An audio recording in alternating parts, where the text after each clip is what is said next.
How's it going, folks? Today I'm going to be doing a review on the online multiplayer game Trove.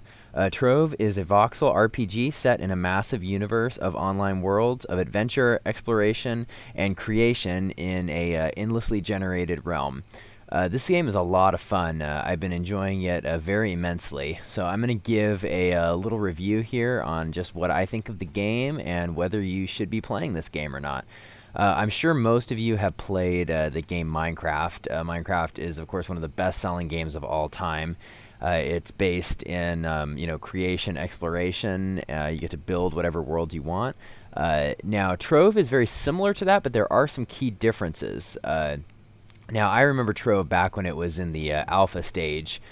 There was a lot going on, kind of, a lot of expectation about it.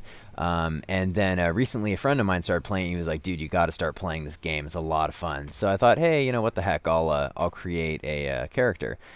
So I created it, and so far I haven't looked back. Now, being that the game is still in the early stages, there is a lot changing, a lot of new stuff. For example, a very small example, but you look at the water here, and the color is very shimmering. Before, it was just see-through blocks for the most part, and so now it looks way more kind of alive and realistic for a game. Now, obviously, in any game, you start in a hub world, and so this is your beginning, basically. Now, there is a starting kind of map that you use that kind of teaches you how to jump and fight and such. And I'll be doing a video that shows that and the character creation. But so far, I have not been disappointed with this game. It's extremely simple. It's not complex at all. The learning curve is very quick. Basically, you just need to learn how to fight, basically, and that's about it. So the character I have right now is a knight, and the knight basically just uses melee weapons and just brawn. And one thing that I really did like about this game was that everybody gets a mount at the start of the game. And it's a simple mount. It's just like a little horse dog type creature. You can jump. You can use it to ride around. And there are quite a few mounts that you can get in this game. It's, basically you can build and create tons of different stuff. They also have boxes that you can open to get rare items. So I'm going to go ahead and show you the menu. The one thing that I found the most complicated about this game was not really the gameplay, actually. But was really the menu. And so the menu is controlled by a bunch of shortcut keys on your keyboard. I haven't memorized all of them yet, so basically if you hit escape, you can obviously look at how to play and everything. We turn it off, and it shows you right up here in the welcome bar the shortcuts here. So you have obviously your store, your inventory, character, golden thread, crafting friends, liked worlds, clubs, and collections. The store, which we'll go to first here, is basically where you can buy stuff. Now, Trove is a free-to-play game. You do not have to pay a cent to enjoy this game. I have not paid a cent so far. I really like the game, though, so I probably am going to purchase some items just because I would like to support the developers in this game. But you do not need it to play. You can earn all of your items within the game. Now, what they do allow you to buy is stuff that enhances your gameplay.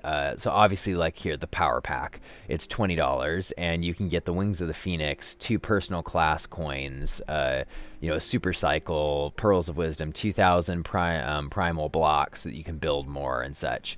So you have all of that stuff. The Adventure Pack here, you get the brand new Boomeranger class. And so there's there's a bunch of stuff you can do to buy. Now, another thing I'd like to talk about is the class system. In Minecraft, you don't have a class, obviously. You just are kind of an adventurer. You can build stuff, This game does follow along with the classic RPG MMOs of having a class system. Now, all the classes, they have their benefits. I have not played all of them yet. The 2 that I own right now are the Pirate Captain and the Knight. Right now, I really do enjoy the Pirate Captain. I'm going to do a class video later on the Pirate Captain himself. you get some really powerful skills to use with that, and it is a ranged class. The other class, the knight, which is what everybody starts as. Everybody starts as a knight, and what you get is you get a free class coin when you join, which allows you to unlock a few different classes. I don't believe it allows you to unlock anyone you want, but I believe that it does allow you a select choice of like 4 or 5 different classes. If I remember correctly, I know the Pirate Captain was available, the Ice Sage, the Gunslinger, the Neon Ninja, and I believe the Candy Barbarian. There might have been a few others, but and you can also purchase your tradable class coin with the game currency down here, which is credits, and those are the purchasable. Qubits are the standard currency that you get in the game from playing and completing missions. Now, as you can see with all of these classes, you can purchase them using qubits. You don't have to use the credits in the game. Now, that being said, you also can purchase costumes here. So you can get your Dragon Knight, your Trovian Guard, Elysium Guardian, Regal Rebel, and such. Hot Dog Hero, which I kind of would like to purchase myself. I just think it's like really funny. So, but you see there's quite a few classes here. I really like the Lunar Ronin as well. Now, some of these costumes you can get in packages that you purchase. But other than that, like I said, you don't have to buy costumes either. You can see my guy, he has like the winged helmet and stuff. I got all of my outfit stuff from just roaming the world, basically, and fighting. So, in the hub world, which is where everybody starts. It's a neutral zone, and you have, I'll show you over here. You start at your portal gate over here. Now, the game is divided up into different sections, and each section is for different levels. And so, right here is your adventure portal, which is for levels 1 to 3. Then you go up, and kind of so on and so forth, levels 3 and 4 and such. Right now, the game does have a level cap of level 20 right now. I'm assuming most likely that's going to increase. Now, since there's really no story in the game, there's no class stories for any of the classes. There's also no overall world story going on. The game is completely up to you to create. So right now, I think that they're probably counting on replayability in the sense that you're going to be playing your one class, you can level that up, you can go and then get a bunch of the other classes that are available, and you can level those guys up.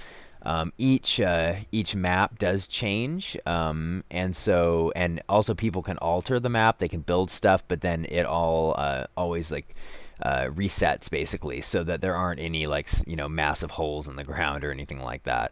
So, there is crafting in the game. I've just started crafting. I haven't done a huge amount of it yet. But obviously, like here, you can create an origin portal potion, and it shows you need 1 bottle and 3 glim. So glim is a crafting option that you can get from riding around the world and just collecting these different flowers and stuff. So you can see I got a bomb there. And then you go over here and it'll say you got 1 glim and stuff. So everything is explorable. You can climb stuff. It's a very, very fun game. I'm really, like I said before, really enjoying it. Now, one of the options you might be saying, you said it's like Minecraft. Where do you build? Where do you explore? So right now, you can see here, scattered through any of the maps that you travel in are going to be what are called cornerstones, and they're scattered everywhere. These are your spawn points, basically. So if you die in the world, and then you, obviously there was an explosion of some sort, and I just got an adventurer's box. So basically, with your cornerstones, if you die, something goes wrong, you are going to respawn at your nearest cornerstone. It looks like I'll go find this guy who wants to claim that one. So we'll go over to this one over here. Actually, we'll do this. So what you do is you hit E to claim it, and it'll build your house, basically. Now, these cornerstones are the area in the game where you can build whatever you want, and it will last for, it's never going to be destroyed, and players cannot destroy it. Now, you are limited to this square. If you go over the square and then you move your cornerstone, it does get rid of that. So, you know, and one also cool thing is that the floor is destructible. You're able to build down. As you can see here, you can go down here, and I built myself a basement and put some trophies up. So you are able to do that. You can build towers. Now, one thing that you can also do is you can construct portals. So if you wish to travel, basically to you know, quick travel to a place without going back to a hub, you can go to one of the portals, and you're allowed to craft those and put those in your house. Another cool aspect of the game is your rejuvenation stations. Those are free, and you can put them in your house, and you basically can refill your healing flask, so you don't have to purchase health potions. So that is one really cool aspect of the game as well. Now, if you want to do Minecraft style stuff, it has its own key. Right now, I'm in kind of the adventure combat stage, where you go and fight. Now, if you hit tab, that puts you then into your building stage. You have a mining laser, which allows you then to go and take away all of the stuff here, and you can collect the blocks. Those then go into your collection. Now, I'm going to show you real quick the combat in the game. These are little beetles here, and the oh, he's able to climb out. So basically, you go back to tab, go out of it, and now it attacks you. Most enemies like this don't do a lot of damage. You know, once you get higher up in level, more do.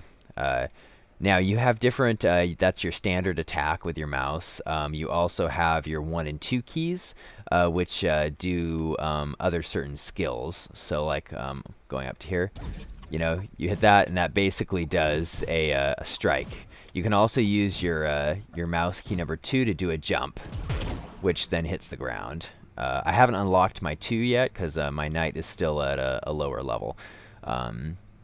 So, you know, there's a lot of cool stuff in this game. I don't want to go on too much longer, because I'm sure you guys want to go and download this game now. But you can also make friends in this game. Your golden thread is basically the way you make credits in this game. Or, I'm sorry, your qubits. So basically, you know, you go through and it gives you quests that you can do. So it'll say, like, go fishing. You have to get a fishing pole. Go fishing. You get 500 cubics. Earn 1 rank in ring crafting. Enter an elite world. Those are just going into portals. Complete 10 dungeons. You get 1,000. So it's pretty straightforward. Now I'm going to show you real quick a dungeon. Okay, so we're going to go over here. That's for level 6 and 7. Let's go to a more easy one. We'll go to a 1 through 3 world here. Okay, so here is a level 1 through 3 world, and so you go. You can still collect. There's your cornerstones. Now over here is a huge ice fortress. Now, as I said, since the maps reset themselves, all of the stuff, it has to be stuff that the game developers have put in. Now you can see there's mobs that drift around the map that you're able to fight. And so you just basically do a combination of button smashing in order to take them down. Now, you see this this fortress right up here, this little like twisting thing. This is a dungeon, okay? And a little message that came up that said, slay the Dracolite. Okay, so basically you go up, you follow the map, you go up, you defeat the enemies, and then a big X will appear over the top.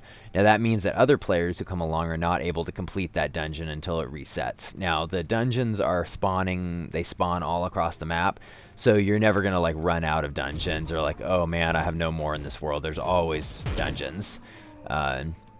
You know, and sometimes, you know, you'll find, you know, dungeon after dungeon with an X over the top that people have done, you know, and that's just when you go and basically explore the world. And, you know, you can look at, there's the ocean, you can sail across the ocean, find islands with dungeons.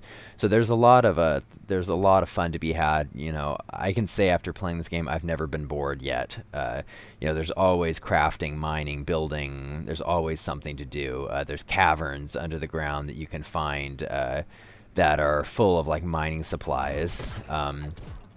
One thing also that I really appreciated in this game is that many MMOs they don't give you rare stuff just by going out and just mining or defeating enemies. You have to purchase rare stuff. Well, in this game, you can actually find really rare items. I found on one of my other classes that I found a rare mount that was one that was not purchasable, that was only found through rare drops. And that was found I got a box, and then I opened it. Now, of course, here is your collections, and this is kind of just showing the different items you have. And you can get ships to be able to sail so you don't have to swim and such. So here's your inventory. It gives you a limited number of slots. And basically, these are just the different items. Some are crafting, some are weapons, and you also have your crafting supplies. Mushroom chunks, glim, shapestone are one of the more common minerals you can find, and different crafting materials. So so this game really has a little bit for everybody. If you're not really into combat, then you can just go and mine and craft, and don't do hardly any dungeons, just collect supplies. So it's really up to the player with whatever they want to do. So that really concludes my initial review here of the game Trove. It's a lot of fun. It's a great up and coming MMO. I would really encourage everybody who watches this review to just go and try it out, see what you think. Because like I said, after about 5 minutes of playing, I was hooked. So out of 5 stars, I would give Trove a very solid 4 stars out of that. There was a few problems in the beginning in that they didn't really, some of the directions were a little lacking in of like, oh, how do I get to my inventory? How do I do this? How do I do that? And I kind of had to stumble along a little bit and ask the community and stuff. The community is very helpful, so a lot of people just kind of were like, hey, dude, this is how you do this and that. So there's also a lot of resources online if you want to be able to find forums and such. So anyway, yeah. So go download the game. Give it a try. And thanks for watching, Gamer. Make sure you hit that subscribe button and go ahead and like us on Twitter as well. All right, we'll see you later, guys.